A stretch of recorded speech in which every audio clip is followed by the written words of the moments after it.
हम्म। Hello दोस्तों, आप सभी का स्वागत है हमारे चैनल सीडी पे सीडी पर। देखिए, आज की क्लास में हम लोग गुरुत्वाकर्षण और जो गतिकी है ना, और उसके कुछ नियम थे उसके बारे में क्लास में देखेंगे, है ना। और आपकी जो परिवार शिक्षा मंडल की भर्ती आई हुई है, जिसमें प्रयोगशाला परिचारक का भर्ती होना है, ठीक है, उसी के संबंध में आज की क्लास इस तरीके का पैटर्न आपको देखने को मिलता है। ठीक है, तो चलिए सबसे पहले जो ग्रहों की गति के नियम है, ये किसके द्वारा दिया गया? तो केपलर के द्वारा दिया गया था, और इसके 3 नियम आपको यहाँ पर देखने को मिलेंगे। ठीक है, एक है कक्षा का नियम। कक्षा का मतलब क्या है कि एक कक्षा में क्या होता है, जैसे कि मान लीजिए सूर्य है ना। तो सूर्य के चारों ओर जितने भी ग्रह हैं, सभी ग्रह क्या करती है? दीर्घ वृत्ताकार, ठीक है, इस वाले शेप में क्या करती हैं? उसके चारों ओर घूमती हैं, है ना। यही क्या है? तो कक्षा का नियम है। सूर्य के चारों ओर सभी ग्रहों का दीर्घ वृत्ताकार, ठीक है, दीर्घ वृत्ताकार पास में क्या करना? चक्कर लगाना ही क्या? तो कक्षा का नियम कहलाता है। दूसरा है क्षेत्रफल का नियम। इसके अंतर्गत आप देख पाते हैं कि ग्रह समान समय में, है ना, समान समय में क्या करती है? समान क्षेत्रफल तय करती है।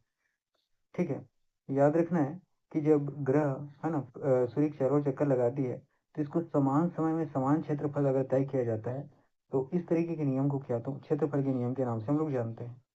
ठीक है, अगला देखते हैं कि जो इसके बीच आवर्तकाल का समय होता है ना, तो आवर्तकाल का वर्ग जो है अर्ध दीर्घ अक्ष के घन के क्या होता है?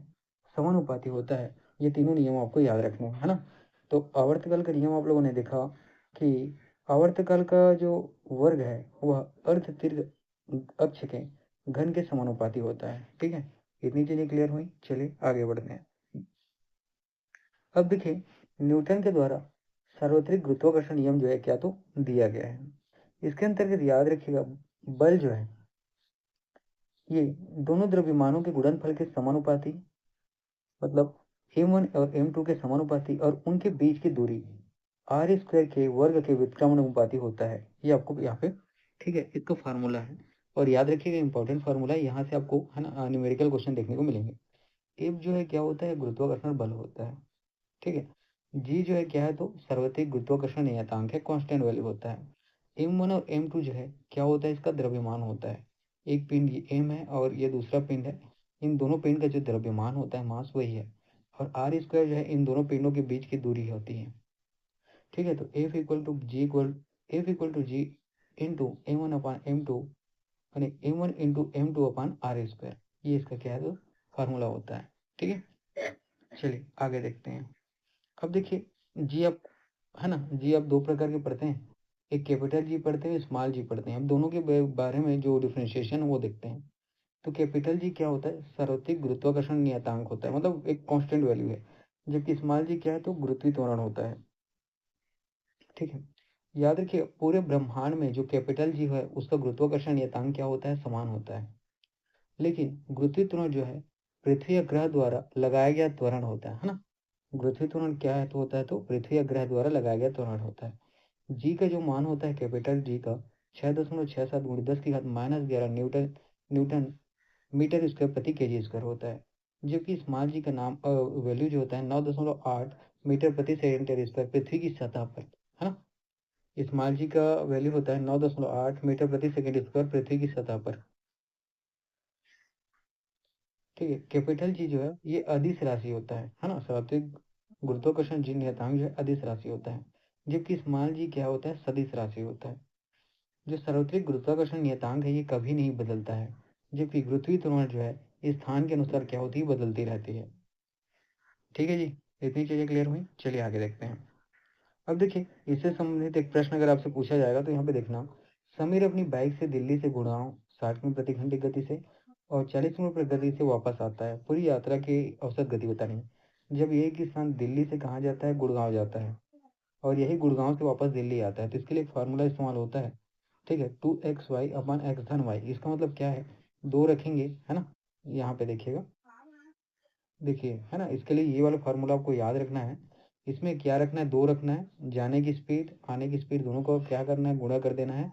और नीचे में जाने की स्पीड और आने की स्पीड को जोड़ देना है और भाग कर देना है, तो आपको आंसर आ जाएगा।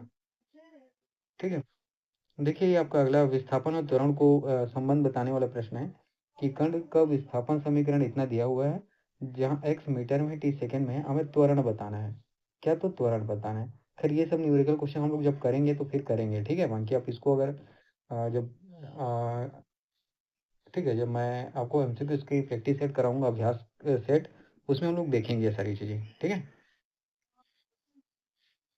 देखिए जैसे कि यहाँ पे प्रश्न है, यदि दो पिंडों के बीच की दूरी, मतलब ये है ना, दो पिंड है, इनके बीच की दूरी को आधा कर दिया जाए तो उनके बीच गुरुत्वाकर्षण बल पर क्या प्रभाव पड़ेगा, ये आपसे पूछा गया है। ठीक है, तो उनके बीच गुरुत्वाकर्षण प्रभाव क्या पड़ेगा? तो याद रखिएगा, है ना, जो मैंने आपको फार्मूला बताया था, क्या? तो F equal G M one upon M two upon R square. अगर आप इसमें ये जो दूरी है ना, इसको क्या कर देते हैं, पहले एक से इसमें दो लिखेंगे, तो दो का स्क्वायर कितना हो जाएगा? चार हो जाएगा, तो वही चार गुना हो जाएगा करके बताया है। ठीक है, देखिएगा जैसे कि यहाँ पे आपकी दूरी, यहाँ पे मान लो, समझिए यहाँ पे दूरी एक रखते हैं आप, ठीक है, और इसी दूरी को ऊपर क्या करेंगे आप? अच्छा, यहाँ पे दो गुना नहीं कर रहे हैं, दूरी को आधा कर रहे हैं, ठीक है। दूरी को क्या करेंगे, इसके बाद जो प्रश्न हम बताया गया आधा करना है, तो इसी को हम लोग क्या करेंगे, ये पहले इतना था, एक था, अब ये 1/2 कर देंगे, है ना, और इसका आप स्क्वायर कर दोगे तो ऊपर जाके चार हो जाएगा, तो ये चार गुना हो जाएगा। ठीक है, न्यूमेरिकल क्वेश्चन के टाइम करेंगे, टेंशन नहीं लेना है, ठीक है। अब देखिए यहाँ पे कि केपलर का तीसरा नियम जो है ना, टी जो है क्या होता है, समानुपाती होता है ए क्यूब के, याद रखना है। और न्यूटन का नियम एफ इक्वल टू क्या होता है, G M one upon M two upon R square.